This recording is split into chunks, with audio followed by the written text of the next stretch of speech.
On marche présentement en direction de l'aéroport de Puerto Escondido, non pas pour prendre l'avion, mais plutôt pour louer une voiture. Mais on n'est pas venu ici pour prendre des vacances. En fait, Daniel continue sur ses projets d'écriture, puis moi, je continue à travailler sur ma business. Mais en fin de semaine, on s'est dit que ça serait le fun de se faire une petite escapade, fait que c'est parti. Ça fait 1 heure qu'on roule, ça tourne en masse. Ariane, elle n'est pas capable. Faut qu'elle dorme, sinon elle a trop le mal de cœur. Fait que là, je sais pas si on vous l'a dit, mais on s'en va dans un ranch. El Rancho quelque chose.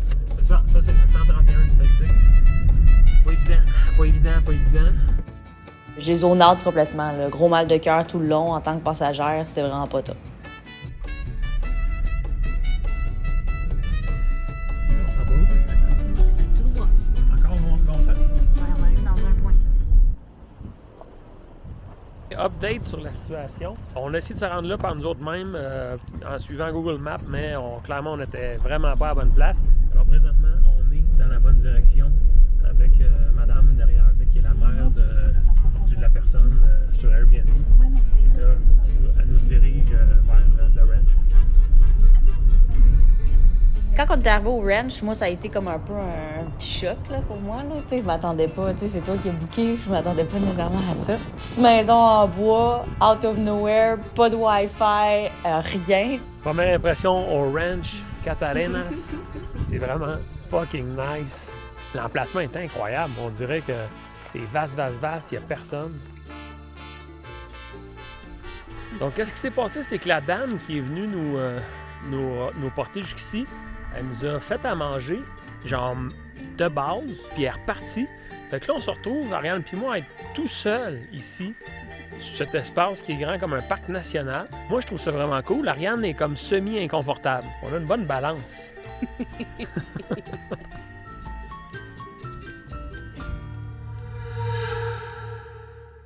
Ça a été une nuit assez mouvementée quand même, hein? Les chiens ont commencé à japper en plein milieu de la nuit, en face de notre maison. Là, t'es comme, OK, mais c'est quoi qui se passe? C'était sûrement un animal ou des esprits. Et les chiens voient des esprits la nuit, apparemment, aussi.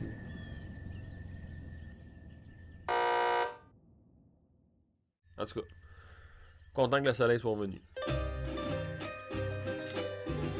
Donc, après le petit déjeuner, on est en direction du petit village ici, qui appelle la Puebla. Comme vous voyez un peu autour, les cactus, les plantations d'agaves, les grosses montagnes.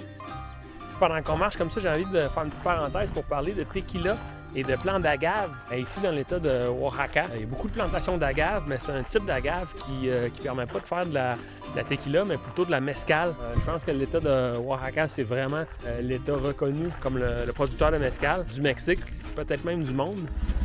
Alors, notre plan aujourd'hui, c'était de dîner ici dans le petit village à côté du ranch. Mais Carmen, qui est la dame qui est juste ici, nous explique là, que finalement, il n'y a pas de restaurant dans le village. Oh, ok, genial, hermano. Oh, por eso traigo así mis manos con masa. Ahorita ya les traemos. OK. C'est dur de décrire exactement en mots l'ambiance où est-ce qu'on est. Hola. Hola. ¿Cómo estás? Bien. Sí, aquí hay tortillas, ¿eh? Sí. ¿Algo más?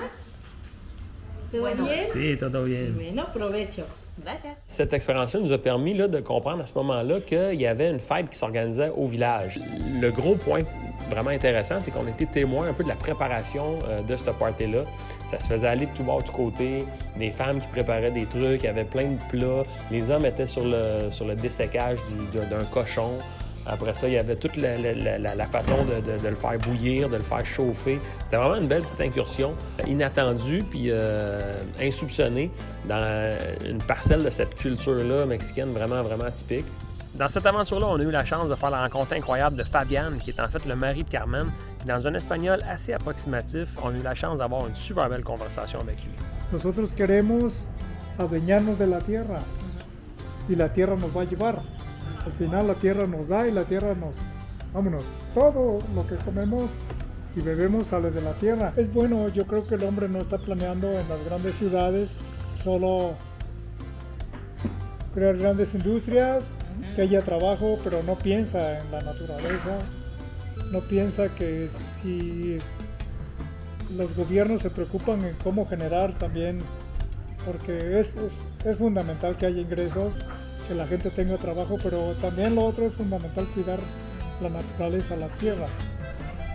C'est un équilibre, debe ser un équilibre balanceado. Il nous a aussi parlé de son travail de producteur de mezcal, quelque chose qui se fait de génération en génération. Cuando yo era pequeño, mi padre se dedicó al campo y siempre trabajó el mezcal. Mucha gente de aquí, todos cuando nuestros padres trabajaban, siempre en pequeñas fábricas, Sí. muy rústicas, pero es un conocimiento empírico, ancestral. Sí, Mi abuelo, mi padre, entonces tienes que superar tu cuerpo y una conexión con la naturaleza, yo creo, como si puedas estar en contacto con el cosmos. Sí, algo así, ¿no? Fait que c'est ça, finalement, après ça, le retour nous a encore offert des belles prises de vue sur cette région-là du Mexique. Puis pour en revenir, on n'a pas pris la 131, on a pris l'autoroute pour finalement revenir à Puerto Escondido. Puis comme je disais un petit peu plus tôt, on était à Puerto Escondido pendant un mois. Là, aujourd'hui, on filme de notre appartement ici à Puerto Escondido, mais on part dans 48 heures à peine. Fait que, j'ai eu le temps de faire un beau petit vidéo assez complet, un guide assez complet sur Puerto Escondido, où loger, quoi faire, que vous préparez un voyage au Mexique ou que vous êtes juste curieux de découvrir une nouvelle ville. C'est un beau petit vidéo que je vous invite à aller voir. Puis en terminant, le mot de la fin, je vais vous inviter à liker la vidéo. Allez-y dans un petit commentaire, c'est toujours le fun de vous entendre. Et abonnez-vous à ma chaîne si ce n'est déjà fait. Donc voilà, de la part de Ariane et moi-même, on vous dit merci d'avoir écouté et à la prochaine.